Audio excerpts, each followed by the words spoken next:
Hey adventurers, so once again this is a review for The Voyage of Basilisk, The Voyage of the Basilisk by Marie Brennan. This is the third book in the Lady Trent Memoirs series, and again I really enjoyed it. I think I've consistently enjoyed each book more than the last book, so we will hope that continues on as I go through the series. Things that I liked about the book. So in general, we got to explore a bunch of new types of dragons. That was amazing. The main focus was on the sea serpents, which is fine, that's cool. I like the sea serpents, it's actually really well done, and some really interesting things that were done with that. We also got to see, I don't remember what all they were, but there was several different types of dragons. There was like a dragon turtle and fire lizards, I think is what they call them. But so those were really cool. My favorite was definitely the Quetzalcoatl, because I love Quetzalcoatl. It's a feathered serpent. It comes from South American, Mesoamerican culture. It is, Quetzalcoatl is like in Mayan culture it would have been a god basically, and just lots of really cool things about it. And so having my knowledge and understanding of Mayan culture, because I've done some studying of it, and then being able to see the Quetzalcoatl, a giant dragon or giant snake with feathers on it instead of scale, it's very cool, and I very much enjoyed it. So yeah, the new dragons that we got to meet and explore was super cool. I liked Suhail. One of probably my favorite characters in the series at this point. Thought it was a great addition to the cast of this book, and I just really enjoyed that. Jacob as well.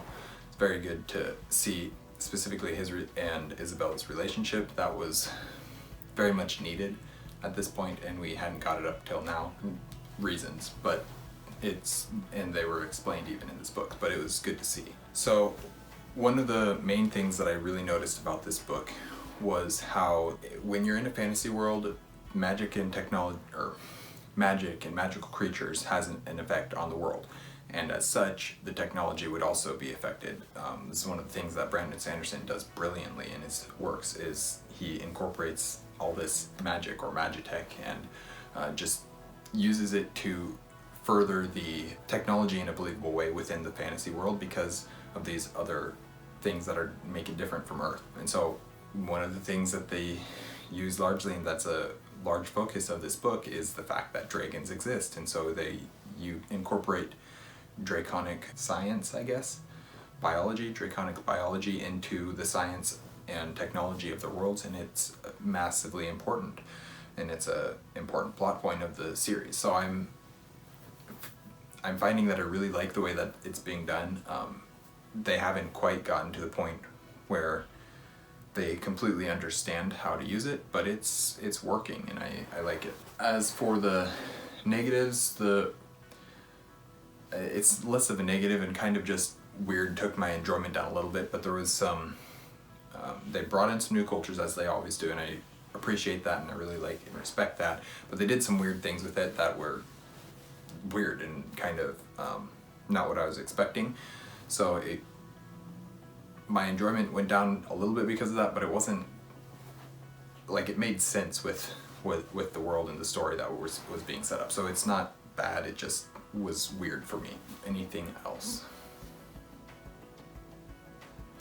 Oh, the one major reveal at the end. Yeah, set up for future books. Just there's a lot of stuff that I'm really looking forward to in these last two books in this main memoir series. So we will see what happens. I think that's about it for my review of The Voyage of the Basilisks. I think, what did I put this? About 4.75, I think. So Goodreads, I give it 5 stars because they don't let you do partial stars, but I think my official rating would be like a 4.75. So really good. Just a few things that took my enjoyment down just a little bit, but overall I was really happy with it and very much enjoying it. So yeah, thank you guys for watching an Erudite Adventure. We post videos every Monday and Thursday. We have our social medias linked in the description down below, and we will see you guys again soon. Stay warm.